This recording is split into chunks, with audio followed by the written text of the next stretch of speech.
Verónica, ¿qué tal? ¿Cómo está? Gusto saludarla. Buenos días. Gracias por venir esta mañana. Muy buenos días, gracias. Muchas gracias por el espacio, la oportunidad. Ayer se ha desarrollado aquí en Lima y en otras zonas del país, digamos, una primera expresión de lo que podrían ser, ojalá, y así espero, varias otras de movilización ciudadana que buscan de alguna manera dar constancia de que la población está interesada en que esto llegue y llegue hasta el final. Usted ha participado en la marcha ayer aquí en Lima. ¿Y qué opina de eso en el sentido de este factor fundamental de la sociedad? Porque en otros países como en Brasil, por ejemplo, ha sido fundamental para darle soporte al Ministerio Público, por ejemplo. Había cuenta que muchos políticos lo que quieren es evitar que esto avance, ¿no? Sí, gracias. Para mí ha sido sumamente reconfortante, esperanzador el hecho de que el día de ayer, a pesar de lo rápida de la convocatoria y a pesar del intento de varios políticos y medios de comunicación de desalentar o de desinflar la marcha, miles de ciudadanos a lo largo y ancho del país hayan salido a las calles. Y como bien lo has dicho tú, en Cusco, bajo una lluvia torrencial, estaban ahí en la Plaza de Armas. He visto movilización en Madre de Dios, en Huancavelica, en Arequipa, como en varias regiones del país y aquí también en Lima. Una movilización que ha sido esencialmente ciudadana, a la cual ciertamente nos hemos sumado algunas organizaciones políticas, como lo hemos hecho innumerables veces ante otras situaciones.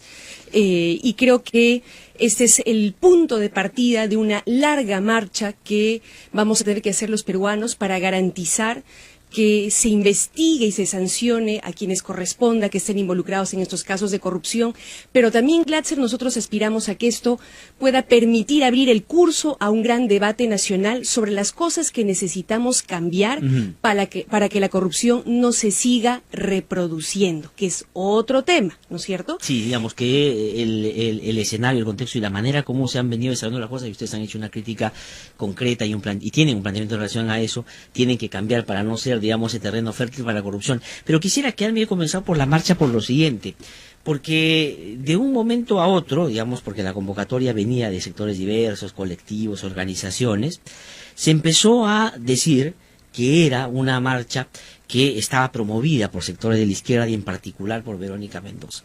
Y empezaron a plantearse algunos cuestionamientos en torno a la participación suya en esta marcha. De hecho, Alan García, que ha venido y ha empezado como que a tirar barro a todo el mundo, ha dicho que se cree, ¿no es cierto? Y en particular se ha referido a usted, esa ha sido la marcha de las agendas, cuando tienen que explicarle a la gente su vínculo con estos actos de corrupción, salen a la calle a gritar, allá va el ladrón, para esconder sus propias culpas. Mi pregunta va en dos sentidos. Primero, ¿por qué al final se ha terminado centrando que es una marcha de la izquierda, y en particular por qué, digamos, se han enfilado un poco las baterías contra usted en particular con estos adjetivos y otros que se han expresado en estos últimos días? Yo creo que hay dos cosas. La primera es que a cierto sector de nuestra política nacional y de nuestro empresariado nacional no le conviene que la población, la ciudadanía, tome conciencia, se organice y se movilice. Le tienen miedo a la movilización ciudadana, porque saben que es la única manera, la única garantía de que, como decíamos hace un momento, las investigaciones se lleven a cabo hasta el final, caiga quien caiga, realmente y literalmente, y porque le tienen miedo a que se abra un debate sobre los cambios que nuestro país necesita. Entonces llama poderosamente la atención ver quiénes son los que han tratado con mil argucias de desinflar esta marcha. ¿Por qué le tienen miedo a un pueblo que toma conciencia, se moviliza y organiza? ¿Por qué le tienen miedo a una marcha contra la corrupción?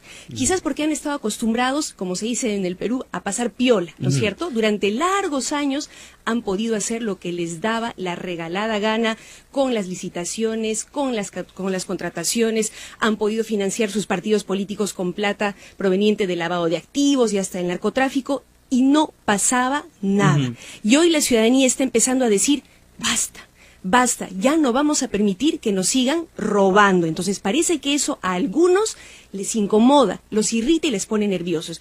Pero sobre lo segundo, Glatzer, sí, sobre esta particular atención respecto al Nuevo Perú, creo que tiene que ver, Glatzer, con que hace unos días atrás nosotros hemos salido a plantear algunos puntos para el debate. Hemos dicho, por ejemplo, este sistema de licitaciones, contrataciones, adendas es perverso, ¿no es cierto? Y ha promovido la corrupción, o por lo menos no ha puesto los suficientes candados como para que no se permita un festín de corrupción, de coimas, ¿no es cierto?, con la plata de la gente. Y hemos dicho, por ejemplo, no puede ser que se hayan dado obras como la Interoceánica, con 22 adendas, 17 de las cuales en el gobierno de García, que la obra se haya duplicado, ¿no es cierto?, con coimas de por medio, robándole plata al pueblo peruano. Corrijamos eso. O sea, si queremos que las cosas cambien, no podemos pensar que todo sigue igual. Corrijamos sin duda, eso. Digamos, hay como dos niveles en los que hay que afrontar la discusión seria sobre la corrupción. Las responsabilidades directas en los actos de corrupción que se vayan determinando, pero a la vez, digamos, yendo al fondo y ver qué cosa es lo que propició o fue favorable para que eso se produjera. Pero quiero regresar al otro todavía, porque usted sabe que las discusiones, sobre todo en términos políticos, no se basan en resoluciones judiciales o en cuestiones que vengan solamente de la administración de justicia, sino también de la administración de emociones, de punto de vista, de etiquetas, y como la gente empieza a creer que son unos, es como los empieza a tratar políticamente también. Y ahí yo quiero sentarme sí en las críticas que están haciendo a Nuevo Perú y a usted en particular, porque de lo que se trata es que se respondan esas críticas para que se tenga claridad en torno desde dónde ustedes proponen esta lucha anticorrupción. Una de las cosas que se ha dicho es la izquierda se apropia de la lucha anticorrupción, pero cuando tiene que dar una explicación por lo que ha pasado en estos últimos años también. Porque Ollantumala, digamos, a la luz de lo que fue su gobierno, no fue, digamos, cualquier cosa menos un izquierdista, pero las banderas que levantó, digamos, se asemejaban a aquellas que uno podía considerar eran de ese sector. Y no solo está involucrado en casos de corrupción, sino políticamente está ya destruido. Susana Villarán en Lima, que entró con las banderas del progresismo, una izquierda más moderna, pero al final también, digamos, el hecho de someter a las investigaciones, pero con serios cuestionamientos de cómo contrató, por qué contrató y por qué de esa manera con Odebrecht y otros. Eso, por ejemplo, como pasivo para un sector progresista de izquierda, ¿cuánto pesa en la mochila en términos de lo que ustedes quieren hacer en adelante? ¿Sí lo jala un poco para atrás eso en el sentido de que tienen que dar esas explicaciones también? Glatzer, para terminar rápidamente con lo anterior, llama poderosamente la atención que en el momento en el que salimos a plantear algunos términos para el debate, a decir, por ejemplo, un momentito, la gente por inversión no puede seguir haciendo lo que le da la regalada gana. Pongamos algunos candados, exijamos, por ejemplo, que la Contraloría deba dar su opinión vinculante antes de cada contrato y de cada adenda, ¿no es cierto? En el momento en el que salimos a plantear cosas como esas, inmediatamente nos atacan, pero no en los términos del debate, porque podrían haber refutado nuestras propuestas con X argumentaciones, no, nos empiezan a atacar como que queremos capitalizar la indignación ciudadana y tantas cosas. Digo, llama poderosamente la atención. Pero, digamos, no debería sorprenderles tanto a ustedes, porque, digamos, si ustedes han sacado lecciones de la experiencia política que tienen, en la campaña les ha pasado eso permanentemente. Pero al contrario de lo que puede de repente estar sucediendo ahora, en la época en el proceso electoral último, eso fue favorable para ustedes, porque la sensación de la gente era, más los atacan a ellos será porque en realidad quieren cambiar algunas cosas que nosotros queremos cambiar. Pero lo que voy es, no debería sorprenderlo porque así va a ser.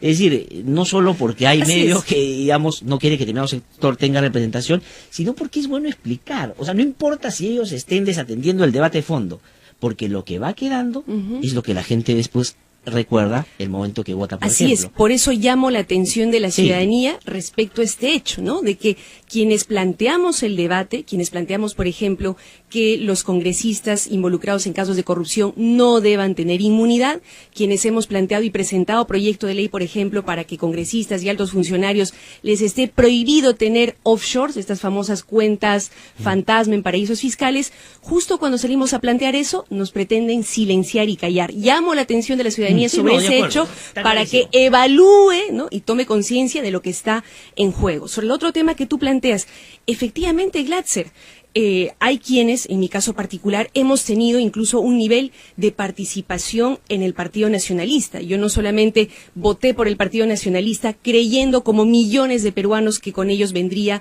el cambio, la honestidad para hacer la diferencia, se decía en campaña, sino que fui parte de ese proyecto político.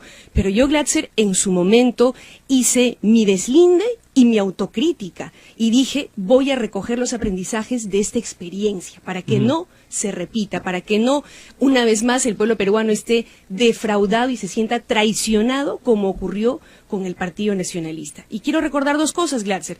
Uno, una vez más, yo fui, realmente me sorprende cuando dicen que yo prácticamente tengo un cordón umbilical con el Partido Nacionalista y la señora Heredia, cuando fui la primera en renunciar al Partido Nacionalista. Y quiero recordar que fue en circunstancias en las cuales la señora Heredia y la llamada pareja presidencial tenían una aceptación del 60-70%, el doble de lo que tiene ahora el señor Kuczynski. Entonces, ¿cómo es que supuestamente yo era del cogollo y renuncio en el momento de mayor popularidad del Partido Nacionalista? No tiene ningún sentido. Claro, pero la crítica ahí, señora Verónica Mendoza, pasa por lo siguiente. Yo creo que efectivamente usted tuvo un acto de coherencia cuando renuncia al Partido Nacionalista en un momento de altos niveles de popularidad, porque dice, eso no es lo que habíamos ofrecido y esto va en contra de lo que yo le dije íbamos a hacer, de acuerdo, por los incidentes que hubo en el Cusco y entre otras cosas también. De acuerdo, eso está bien, eso es, digamos, un hecho político, un hito importante que usted puede poner en relieve cuando le pregunten eso. Pero el cuestionamiento va a que Ollanta no solo generó la expectativa de quienes finalmente votaron por él o quienes terminaron votando por él para evitar que el Fujimori ganara. Ese es un tipo de entusiasmo más, digamos, a la esperanza de que algo pueda cambiar. Pero el vínculo que usted tuvo con el Partido Nacionalista desde el origen, ese es el que, digamos, se dice tiene que ser mayor, de una manera más detallada, explicado. ¿Por qué? Porque el Partido Nacionalista lo fundan muy pocas personas. Y a la luz de los hechos, digamos, creo que a estas dudas no cabe mucha duda, tanto Ollanta como Nadine Heredia fueron unos aventureros que entraron a hacer plata en la política. Está clarísimo. Entonces la pregunta es, ¿por qué Verónica Mendoza, que estuvo en ese primer grupo, en ese primer momento, no cuando renuncia por lo que ya hemos hablado, no se dio cuenta porque ellos ya estaban haciendo esa cosa desde muy temprano, ellos estaban negociando bajo la mesa? Esa es la pregunta. No se dio cuenta, no vio cuál era la relación que tenía con Nadine Heredia, nunca se percató de que por ahí iba su interés y que armaron un discurso estafador, pero por otro lado lo que querían era hacer esto que parece han hecho. Es una pregunta legítima, Glatzer, y que yo he respondido ya en anteriores oportunidades. En la Comisión de Fiscalización del Congreso pasado, que trató este tema ampliamente, como ante el Ministerio Público cuando me invitaron como testigo, ¿no es cierto? Y que cada vez que se me ha preguntado he respondido con claridad. Lo que pasa, Glatzer, es que yo no fui parte de quienes manejaron la plata, la campaña del Partido Nacionalista. O sea, eso yo no sé de dónde sale. Es más, en estas famosas agendas que el Ministerio Público está escrutando, y enhorabuena que sea así, no hay absolutamente nada que me involucre. Es todo pura especulación. Yo fui parte del Partido Nacionalista. Es cierto, eso nunca lo he negado ni lo voy a negar. Todo lo contrario. Claro. Por eso digo, pero parece, de ese hecho, algunos quieren, ¿no?, extrapolando, señalar que yo manejé la plata, que yo tenía amplio conocimiento de la tesorería, y eso no es así. Lo reitero una vez más, yo nunca tuve nada que ver con el financiamiento, con la plata del Partido Nacionalista.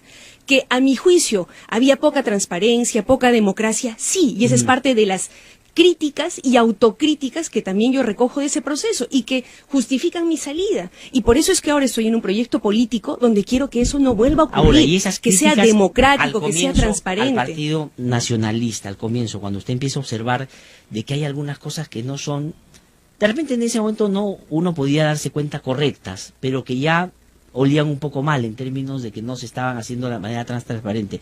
Se las hizo pública, se las hizo directamente, por ejemplo, a Nadine y a Ollanta Humala, y después, claro, la constitución de esta ONG Prodin, por ejemplo, ¿no? Y las otras cosas que se dice, porque todo esto va a seguir saliendo en el debate. Este no es un debate de que yo ya lo expliqué y ya no me van a volver a preguntar porque la gente... No van a volver a sacar. Digamos, es parte. Sí, acuérdese usted, Venezuela, cuánto tiempo la acompañó durante toda la campaña. Iba a seguir, estoy seguro. O sea, pero a eso voy. Entonces hay que explicar el vínculo con esta ONG Prodin. Usted fue parte de esa ONG.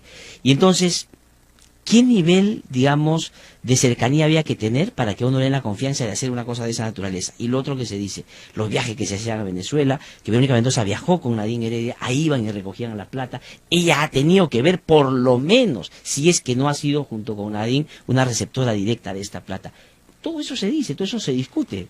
Sí, y todo eso también lo he aclarado oportunamente, Glatzer, y te agradezco que me des la oportunidad de hacerlo una vez más. En el caso del tema de Venezuela, yo nunca lo he negado, lo he dicho con toda transparencia, es más, está mi registro migratorio, que es público. Sí, estuve en Venezuela una vez para un encuentro de mujeres políticas, me parece que fue en el 2007, no tuvo absolutamente nada que ver con recojo de fondos ni nada por el estilo, y en una segunda oportunidad estuve de escala, de pasada, para ir a un encuentro en Centroamérica de organizaciones políticas. Entonces, nada que tenga que ver con dinero. Estos viajes yo nunca los he ocultado, nunca los he negado, porque no tengo nada que temer, no tengo absolutamente nada que esconder.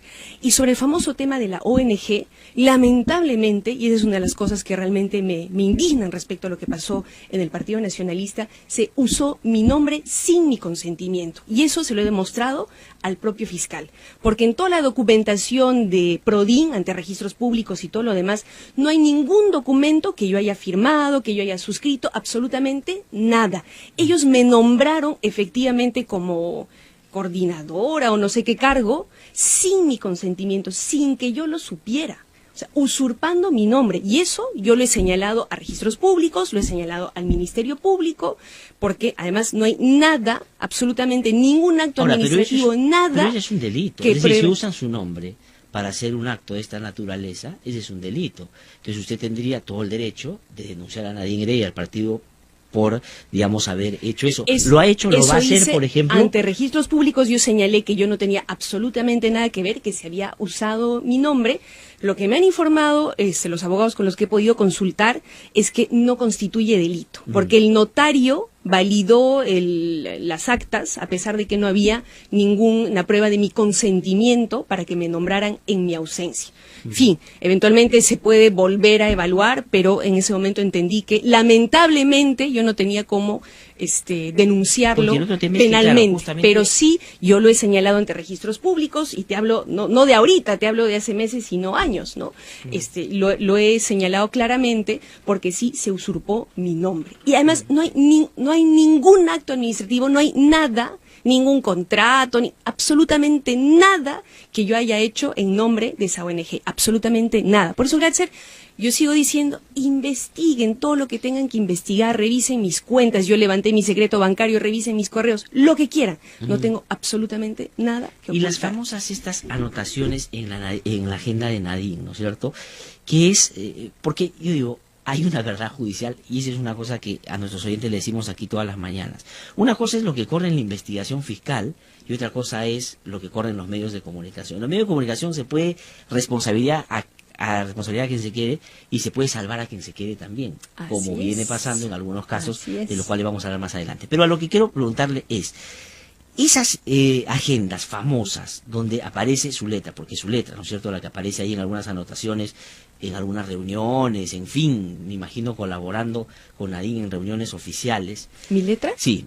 No. ¿O esa ha sido una invención también? Mira, yo no sé por cuántas manos han pasado esas agendas, pero de pronto se dijo que yo había apuntado ahí. Yo dije, jamás, yo no he manejado esas agendas, yo no he hecho esas anotaciones, o sea, no tuve absolutamente nada que ver con eso. Yo no sé de dónde sale eso. Lo que he señalado es, ante tanta insistencia de si escribí, dije, bueno, no sé, quién sabe, alguien puede escribir en un cuaderno, ¿no? Sí. Pero eso, o sea, si te das cuenta, Glatzer, no tiene ningún sentido. Yo rechazo haber escrito ahí, yo no tengo ningún recuerdo de eso.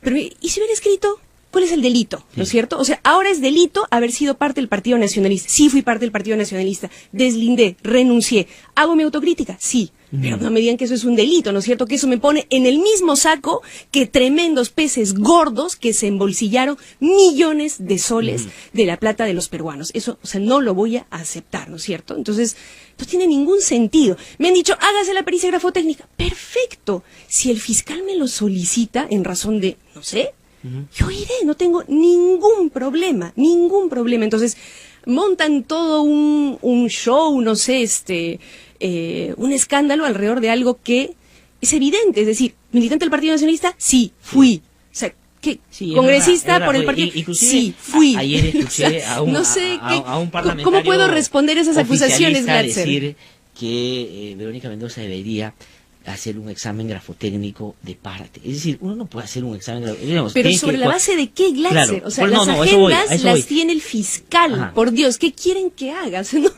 si te das cuenta, o sea, voy a lo absurdo de la situación. Yo no sé de qué cosa me están acusando. O sea, sáquenme algo que muestre que yo manejé la plata del Partido Nacionalista, que tengo alguna, no sé, cuenta, que tengo alguna casa, que tengo alguna mansión, que tengo carros. Sáquenme eso. No lo hay. Entonces, cuando me digan claramente de qué me están acusando, pues seguiré defendiéndome, pero hasta el momento no hay nada. De acuerdo. Mi otro gran pecado, Glatzer, haber tenido, no sé, cargos en el Partido Nacionalista. ¿Sabes cuáles fueron mis cargos, Glatzer, en el Partido Nacionalista? Coordinadora de comunicaciones en la Juventud Nacionalista del Cusco. Tremendo cargo, ¿no es cierto? Tremendo cargo. Pero cuando se armó el partido, cuando estaban en Francia y tenían una cercanía con Nadine Heredia, que vivía ahí con Ollanta Humala, estaba Ronald Barrientos también en ese primer grupo, ¿no es cierto? Ese grupo inicial, ¿no es cierto? Ese es el que forma el Partido Nacionalista. No, Glatzer, fue, efectivamente, ahí se constituyó uno de los primeros comités. Claro, la idea, me imagino, se consiguió un poco y darle una institucionalidad a eso, ¿no? ¿Cómo fue ahí? Claro, hubieron discusiones sobre ese tema y sobre todo se constituyó, como hubo en varios países europeos y de América Latina, un comité de peruanos en el exterior que apoyaban el Partido Nacionalista. De eso es de lo cual yo fui parte.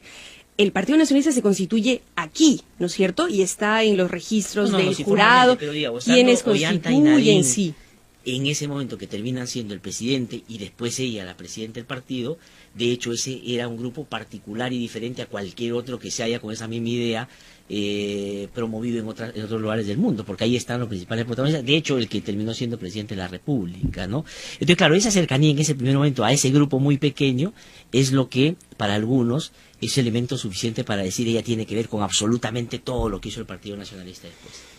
Es absurdo, Glatzer, o sea, sí, efectivamente, yo viví en esos momentos en París y éramos varios peruanos que nos reuníamos con la idea de ver qué hacemos frente a la situación, además de un gobierno aprista que tenía un manejo autoritario, arbitrario, que nosotros por supuesto no nos satisfacía. Decíamos, construyamos alguna alternativa política. Fui parte de esos debates, sí. Ahora, entonces, y sobre lo que eso decía... me hace responsable del manejo de la plata en la campaña. No, absolutamente no tiene nada que ver, nada que ver. Y sobre la carga más política, sobre ese sector frente a la izquierda, porque de hecho, y debe usted tener además anotado que cada vez que va a un lugar le preguntan por estas cosas, pero es importante que esto que le voy a decir sea aclarado. En términos políticos, aquí gobernó la izquierda en los últimos tiempos, Ollanta Humala y Susana Villarán.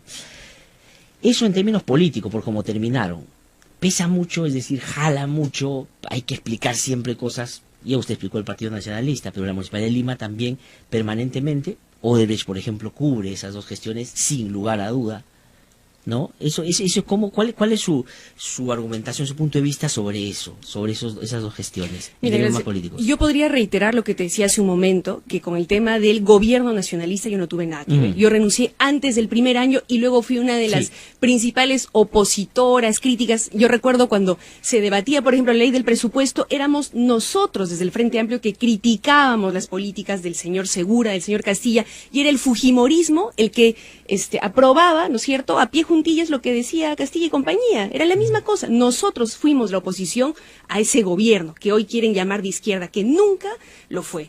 Sin embargo, Glatzer, creo que la clase política en su conjunto tiene responsabilidad por esto. O sea, todos los que de alguna manera hemos participado en política tenemos nuestra cuota de responsabilidad, por supuesto. Y por eso es que hoy, asumiendo esa responsabilidad, es que nosotros desde el Nuevo Perú decimos, hagamos cambios que le pongan un quiebre a esto, que esto ya no pueda seguir ocurriendo nunca más. Y venimos justamente con esa idea de refrescar la política, de renovar la política, de renovar el debate, de cambiar las reglas de juego para que los corruptos no puedan seguir haciendo sus faenones y sus negociados. Entonces, esa es parte de la responsabilidad que estamos asumiendo. Insisto en eso, porque yo todavía conversé con Marco Arana aquí y de verdad por las cosas que dijo, me parece que hay asuntos que tienen que resolverse en ese sector, independientemente a que estén unidos políticamente ahora o se vayan a unir más adelante en un trayecto largo, es el 2018 y el 2021.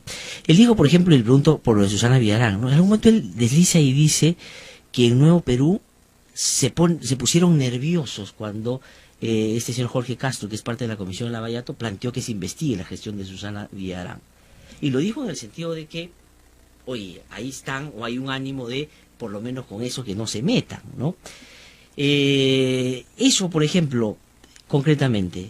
En absoluto, gracias. Tú habrás escuchado a todos los que estamos en el Nuevo Perú, hemos dicho que se investigue lo que se tenga que investigar. Todas las gestiones, es más, yo creo que todas las gestiones que hayan tenido algún trato con Odebrecht y estas compañías brasileñas tienen que ser escrutadas, tienen que ser miradas con lupa.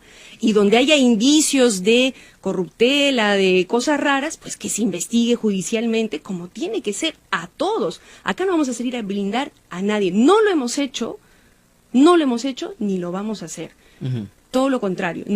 Nuestro mayor interés es que se investigue a fondo para que todos los que cometieron irregularidades y le robaron plata al pueblo terminen donde tienen que terminar, en la cárcel.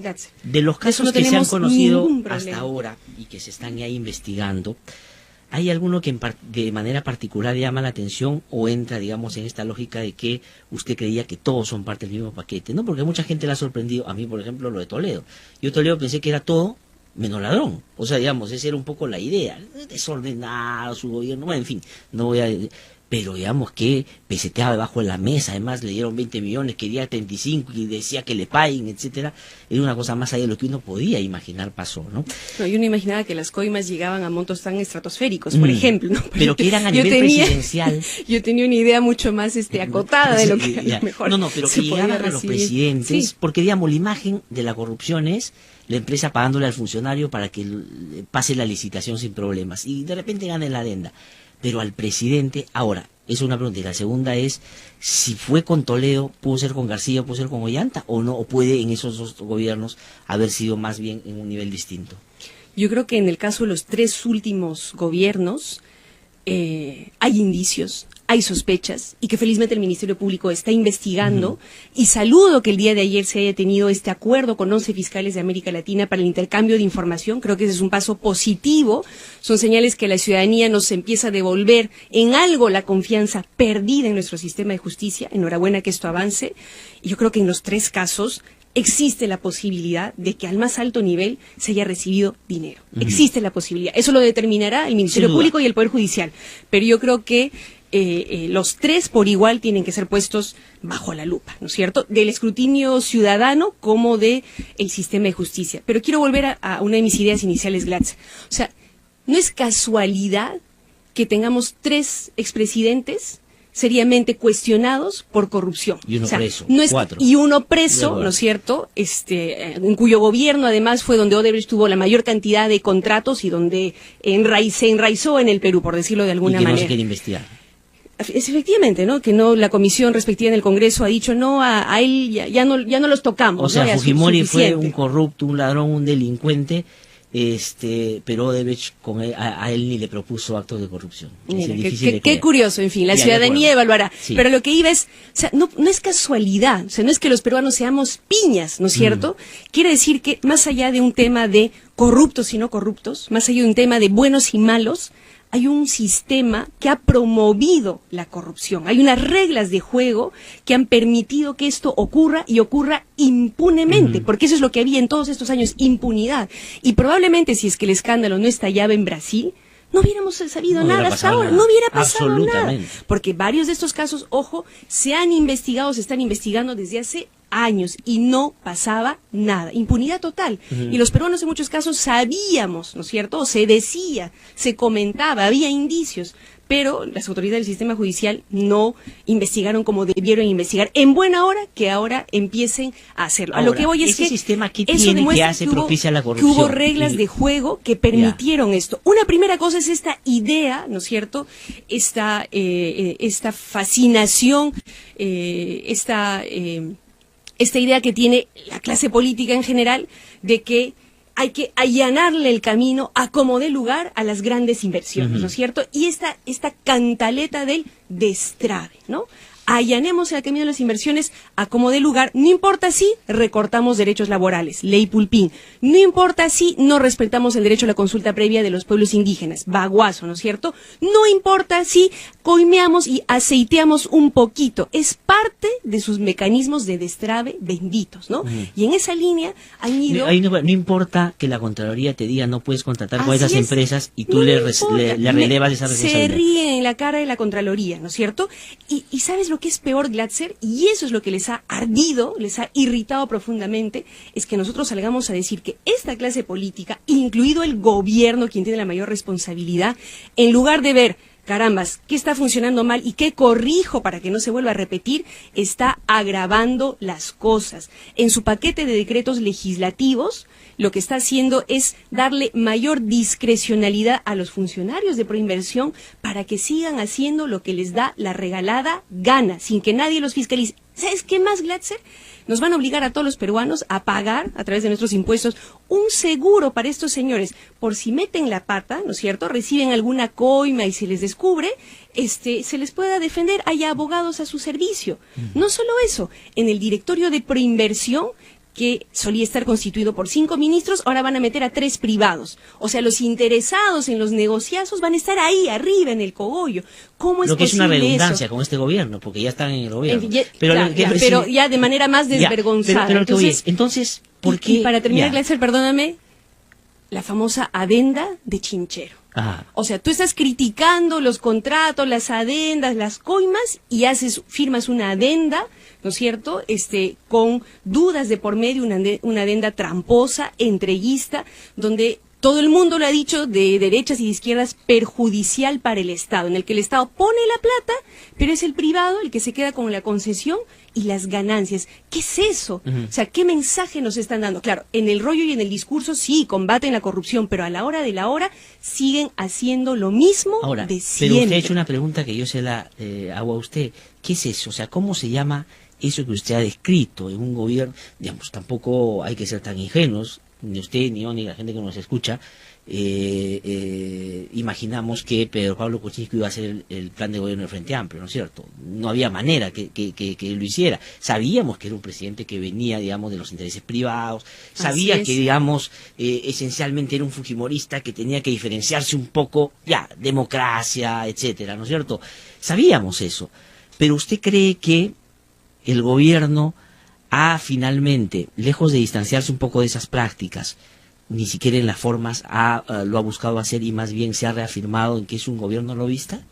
Sí, y sobre todo está desperdiciando una oportunidad histórica, porque de esta crisis tan dolorosa y tan vergonzosa para el país, hay que hacer una oportunidad para recoger los aprendizajes y corregir en adelante, ¿no es cierto?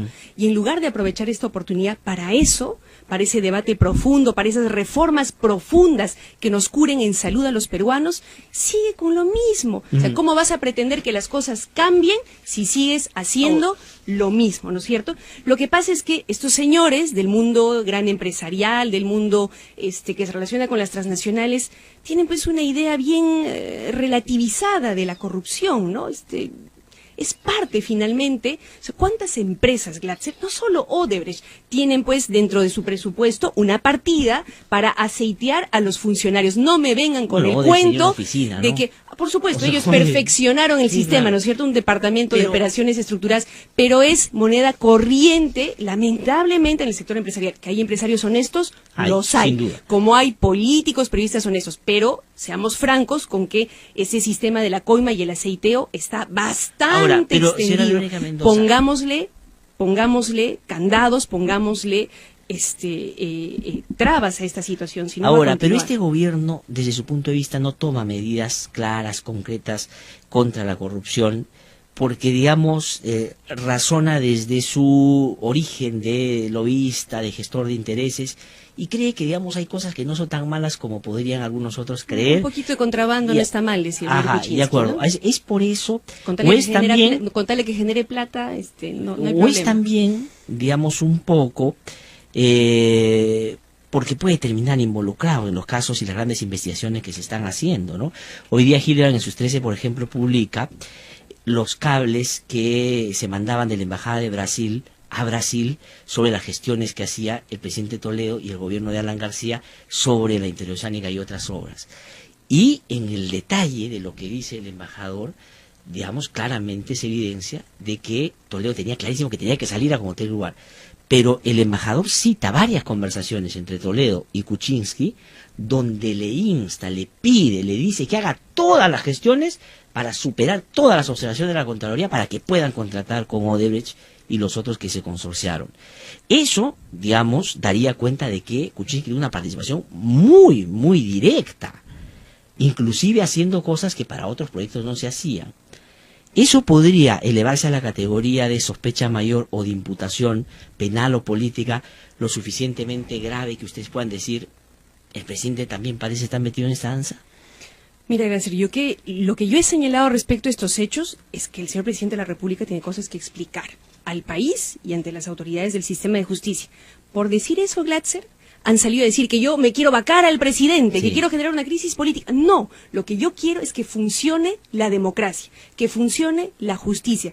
Si tienen que investigarlo, que lo investigue. Y si tiene responsabilidad, no lo voy a decir yo, lo va a decir el sistema de justicia. Lo único que yo estoy planteando es que la ciudadanía, las organizaciones sociales y las organizaciones políticas democráticas estemos vigilantes para exigirle a ese Ministerio Público y ese Poder Judicial que no tengan miedo, que vayan hasta el final, caiga quien caiga, porque esta tiene que ser nuestra oportunidad histórica para librarnos de todos los corruptos de una buena vez, para refundar la patria. Y no es solamente un rollo, yo creo que realmente esta es nuestra oportunidad. Si la dejamos pasar, si volteamos rapidito la página, como dice el señor Kuczynski, entonces habremos perdido una oportunidad histórica y nos vamos a hundir más hondo en el fango de la corrupción. Y yo no quiero eso para mi país. De acuerdo, pero eso. La consecuencia lógica de si se determina la responsabilidad de un presidente de un acto de corrupción de esta envergadura, digamos, es que tiene que dejarse el presidente. O sea, eso es una consecuencia que debería, además está previsto así, digamos, hay incapacidad moral para gobernar, hay incapacidad, es decir,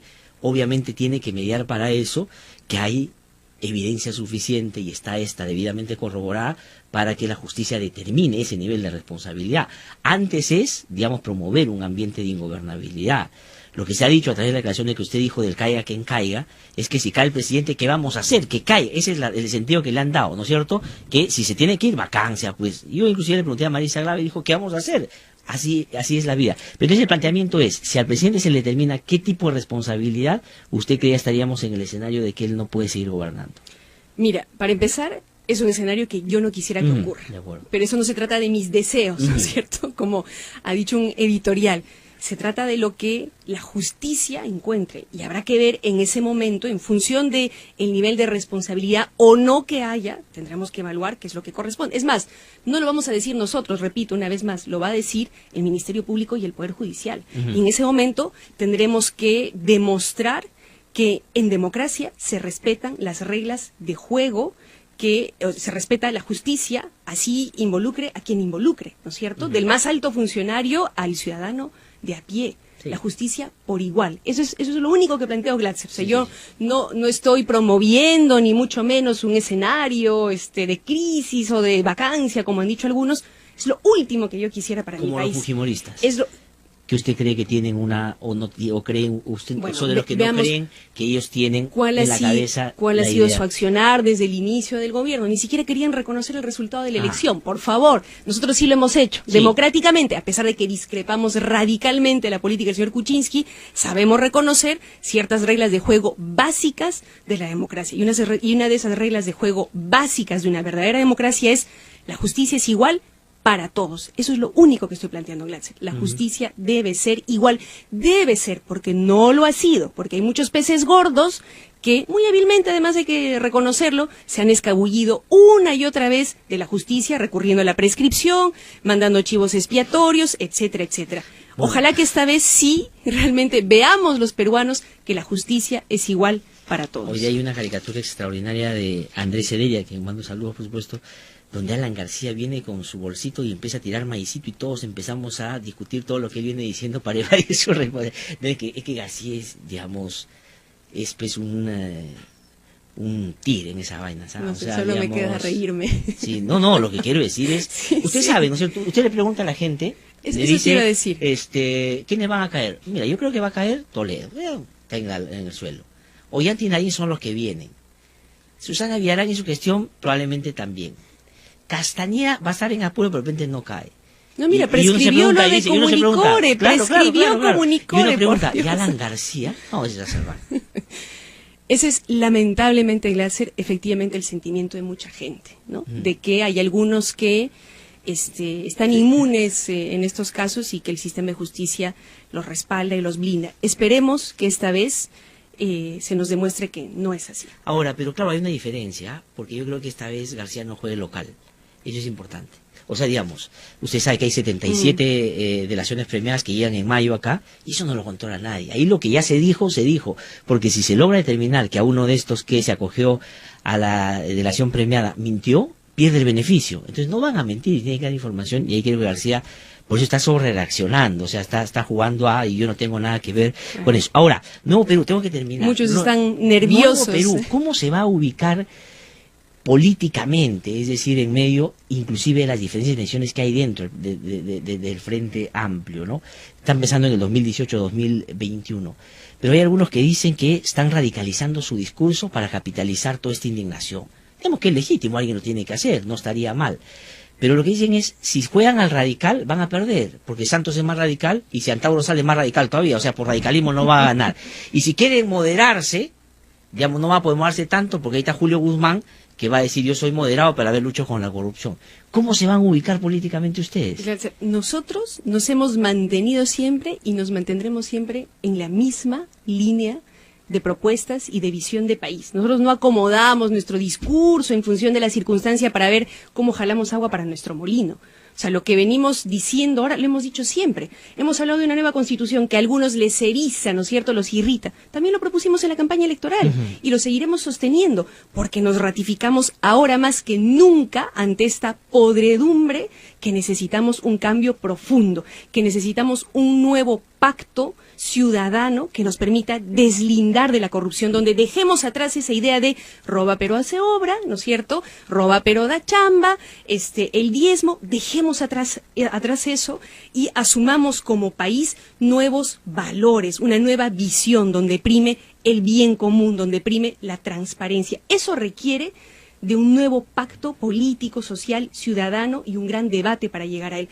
Y en eso nos vamos a seguir manteniendo. O sea, digamos, si eso a algunos les parece radical, bueno, no sé qué cosa quieren, que todo siga igualito. Yo creo que sí hay que aprovechar la oportunidad para que las cosas cambien. De acuerdo, la política está hecha de oportunidades, digamos, tú ves el escenario y si ves ese es un discurso, claro, lo que tienes que hacerlo de manera responsable, no puedes aventurar una cuestión que además va a generar frustración después o te puede llevar al salto al vacío. Pero claro, ahí hasta dónde llega, digamos, su vocación o interés de juntarse con otros. Por ejemplo, a un discurso que es radical, por ejemplo, el de Goyo Santos, ¿ese podría ser un camino a buscar ese tipo de sectores?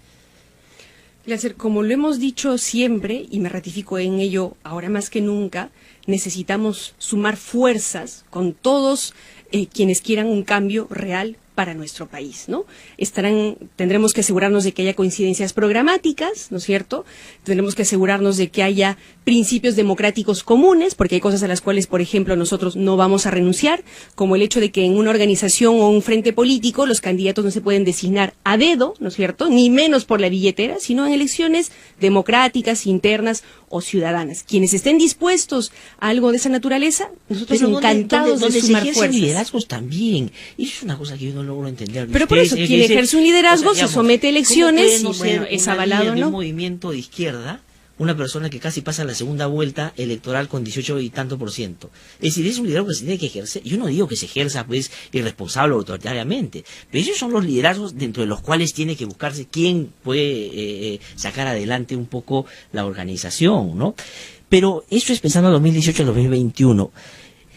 ¿Están ustedes preparados para gobernar el 2016 si ganaban la elección? Le pregunté eso a Marco Arana el otro día acá y él me dijo no, que hubiera sido realmente un problema porque si esto que está pasando en el Frente Amplio pasara en el gobierno, digamos, hubiera sido un fiasco para la gente que finalmente votó por ustedes. Gladstone, en el momento en el que yo asumí la responsabilidad, altísima responsabilidad de ser candidata a la presidencia, yo tenía la convicción de que estábamos preparados, Gladstone, de que teníamos un equipo de personas con experiencia en gestión, de personas honestas que quieren lo mejor para su país, dispuestas a gobernar. Sabíamos que iba a ser difícil, muy difícil, que los grupos de poder económico, que la concentración de medios nos iba a dar de alma, pero estábamos dispuestos y además buscando construir un respaldo ciudadano, porque para nosotros eso es fundamental. Tenemos claro que no basta con llegar a Palacio de Gobierno, tenemos claro que tiene que haber una mayoría ciudadana, consciente, movilizada, que sea parte también del debate político, y por eso ahora estamos en esa tarea, estamos recogiendo firmas para el Nuevo Perú, pero también donde vamos y tenemos oportunidad, abriendo debate, informando a la ciudadanía, para generar conciencia política, que eso es fundamental. Por eso cuando dicen, van a politizar la marcha, señores, una marcha es política, la gente asume una posición política de deslinde contra la corrupción. No se puede negar eso. O sea, ojalá, digamos, tuviéramos un debate más ideológico, más de ideas, pero lamentablemente no es así y creo que no va a ser así un tiempo largo. Pero mi pregunta, insisto, sobre eso es por qué... La marcha que ha iniciado ayer Glatzel creo que abre una oportunidad para eso. Yo estoy convencido y creo que eso es lo único que va a hacer que la lucha anticorrupción funcione. Si eso se apaga, los políticos pueden parar esta lucha. Tengo que ir ya a una pausa porque Pedro Salinas me está esperando y le pido disculpas. Pero ¿por qué entonces hay una discrepancia tanto con Marco Arana en ese punto, por ejemplo? Que creo que es, de alguna manera, consecuencia de las tensiones que hay ahora también. Lo que hay que recordar es que el Frente Amplio es, como su nombre lo indica, un frente, y hay diversidad de organizaciones ahí, y nosotros como Nuevo Perú asumimos ahora una tarea de construir un espacio, un movimiento abierto a la ciudadanía, porque no queremos controlarlo todo desde cuatro paredes, sino abierto a la ciudadanía, justamente en esta idea que mencionábamos hace un momento, de que sea la gente la que se apropie del debate político, y no los de siempre encerrados entre cuatro paredes pretendiendo hacer y deshacer, que la gente sea parte activa de la política, es la única manera de garantizar democracia plena. Muchísimas gracias, Verónica Mendoza, por haber venido a conversar con nosotros. Creo que es importante hablar de todos estos temas y, digamos, hay un camino largo todavía que transitar. Y sin duda ahí nos van a ver, aunque a algunos les irrite y les duela, ahí vamos a seguir, Glatzel. Muchísimas gracias.